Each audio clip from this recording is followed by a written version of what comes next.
Hey folks, so this is Module 14. This is the case study. So to start out, problem identification and analysis, let's start with what we know for sure, the facts.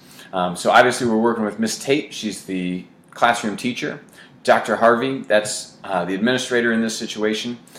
We know for a fact that he's been receiving complaints about Miss Tate's class, her instructional methods, the amount of homework, the expectations. Both students and parents are voicing concerns and expressing their displeasure with how Miss Tate is conducting her class. So we also know that Miss Tate receives an email with a link to a website containing offensive and possibly threatening information. Those are the facts as we know them. So obviously that leaves a lot of gaps with what we need to know. So some questions that we need to be asking: who created the website? Who sent the link to Miss Tate? And obviously we need to note that those could be two separate people. Perhaps one student or one individual who may or may not be a student created the website, and perhaps someone else, a second party, was bold enough to send her the link to it. So those may be two separate people. That's something we will need to investigate. We also need to ask ourselves, is this threat serious and credible? Is it meant as a joke? Okay, obviously it's not a very well constructed joke, but the credibility of it is really important. And additionally, are there others involved? Maybe, going back to our original two questions, maybe someone created the website, someone sent the link, but perhaps there are other individuals involved in this situation as well. That's something that we need to investigate and get to the bottom of.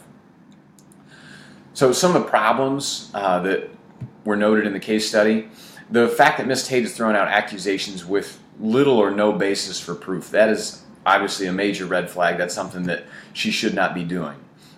As the administrator, that should not have been allowed to happen. Obviously, you have to recognize that you're working with real people, though.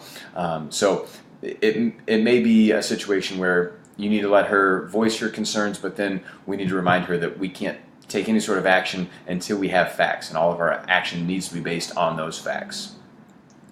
Another problem is the indirect threat without further knowledge of its credibility. So for example, Ms. Tate says that she's going to spend the night with her parents as a precautionary measure. I think it's important to understand that that is probably wise. It's better to err on the side of caution, but I think we also need to make sure that we don't make the leap to just positively declaring this a credible threat against her safety and her well-being. And then another issue, it's just a limitation in the information we're given in the case study, is an appropriate next step. There's no real next step, and I think obviously that's left to us to analyze and decide upon, but that is an issue within the case study, that we need a next step. We need a course of action, because obviously action is necessary in this situation. So the action plan. I thought it was excellent that hard copies were obtained. I think it would also be wise to make screenshots of the evidence, so that just in the event that the website is taken down or whatever the issue might be, so there's hard evidence to use as we investigate. I also think it's important to coordinate with the district technology personnel to investigate the origin of the website. This is something that they likely can tell you where it originated, and we can start linking together those pieces of information we have to figure out who exactly is responsible for creating the web page. That's a key piece of evidence that we're going to need here. Additionally, it's important to get information from the students, but also to communicate with the families. I think this is kind of a very delicate balancing act of, if we determine that students are involved, we need to discuss this with them and get information from them. But it's also important to keep their families abreast of the situation, make sure that they're up to speed. In addition to that, it's also important to follow up with Ms. Tate. In the case study, there's no indication of any follow-up to update her on what we found out and what the plan of action is moving forward. So as far as strategies, it's important to investigate for facts. Okay, we can't act based solely on conjecture. It's important to have facts and hard evidence. Additionally, the communication needs to be timely, and it needs to be clear. It needs to be communicated to the right people on the right timeline. it's important not to leave anyone in the dark. For example, Miss Tate, she's spending her time away from school at her parents' house because she doesn't feel safe in her own home. So it's important to communicate with her as quickly as possible once the threat is determined to be credible or not.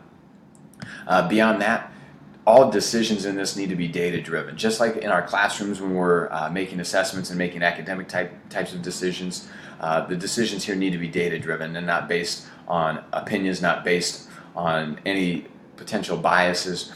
They all need to be based on what do we know to be accurate and truthful and factual.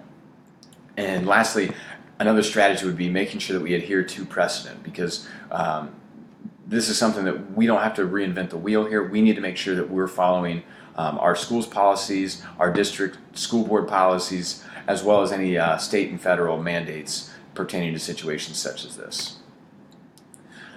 We need to also ask ourselves, what is best for students? Obviously, it's important that no accusations without evidence are thrown out there. Obviously, there was a student that Miss Tate named, and she was convinced it's got to be him. As the administrator, it's important that that doesn't go beyond his ears, and it's important that that student is not openly accused without evidence implicating him.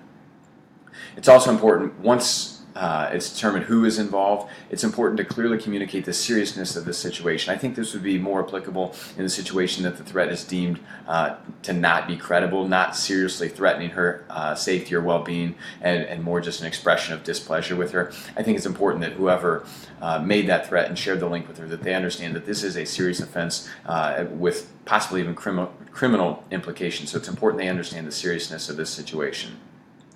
Now, on the flip side of that, it's important that the students and their families have a voice, that they're allowed to be heard, and that they're allowed to share their side of the story, because as we all know, there's two sides to every story. So it's important that we understand where they're coming from, and that we understand their side of the story for whoever it is that made this threat and shared the link with Miss Tate. And lastly, assuming that students are involved, it's really important, I can't stress this enough, that students, after they become involved, that their parents are made aware as well, and preferably in a quick fashion, so that there's no overlap and there's no issues with parents being blindsided by this information. So to debrief what was done well and what needs to be improved, I thought something that was done well, obtaining the hard copy evidence, I thought that was done very well. The plan to communicate with the district technology personnel, I think that was also done well. I think that's an imperative step to this process, and it needs to be done early in the process before other steps are taken, because obviously that's going to be yielding some of the most important data here. And then another thing that was done well was communicating with Ms. Tate before and during the incident and the ensuing investigation into the incident. Obviously, Ms. Tate contacted the administration. I thought the administrator did a good job of listening to her, letting her voice her opinions, but he also did a really good job of calming her down and helping her talk through strategies. I thought the administrator in question did a good job of not flying off the handle with only a small amount of information. I think it was respectable and commendable that he said, let me look at it first and I'll get back to you. He got back to her, and he heard more details than they discussed. I thought that was handled very, very well. Some things that were not done well, obviously Ms. Tate is in the wrong in accusing a student without any concrete evidence. I don't think it's wrong to communicate with the administration if there are students that you've had issues with. I think that's perfectly acceptable. But I think accusing a student without concrete evidence is definitely an issue that needs to be corrected. Secondly, treating the threat as credible. As I said previously, I think it's important to err on the side of caution, but I also want to stress that it's not something you should do to just assume that it is a credible threat, because obviously a credible threat versus just a high school prank, it's going to have a very different set of actions following up with them. And then lastly, I think one issue was the lack of follow-up. Following up with the students, following up with parents, following up with Ms. Tate. I think there were some significant gaps in communication that could lead to some serious issues and possibly even some legal issues in terms of the lack of communication. So in reflection, in promoting integrity, fairness, and ethics, I thought the honesty and transparency with all parties involved, I think that is one way that integrity, fairness, and ethics need to be at the forefront here. Just honestly communicating with Ms. Tate and any other involved parties, whether it be the students and their parents, making sure that everybody is on the same page as far as what happened once a determination has been made. Prior to that determination, it's important to investigate and uncover the facts. Obviously, in the sake of fairness, all the facts that are available need to be unearthed. It would be unethical to make a decision without having all of the facts. And then obviously using those facts to make informed decisions and not using biases or just suspicion and circumstantial evidence.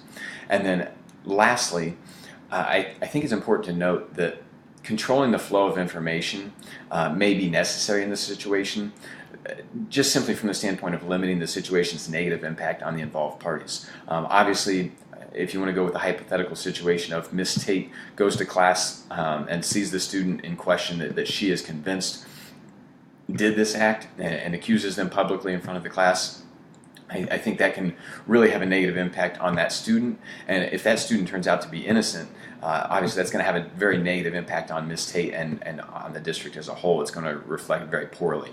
So controlling the flow of information to only the people who are on a need-to-know basis so that rumors aren't flying around and so that there's not a great deal of drama that's unnecessary with this situation. So in summary, that's how, as a building leader, we can promote integrity, fairness, and ethics. Thanks for watching.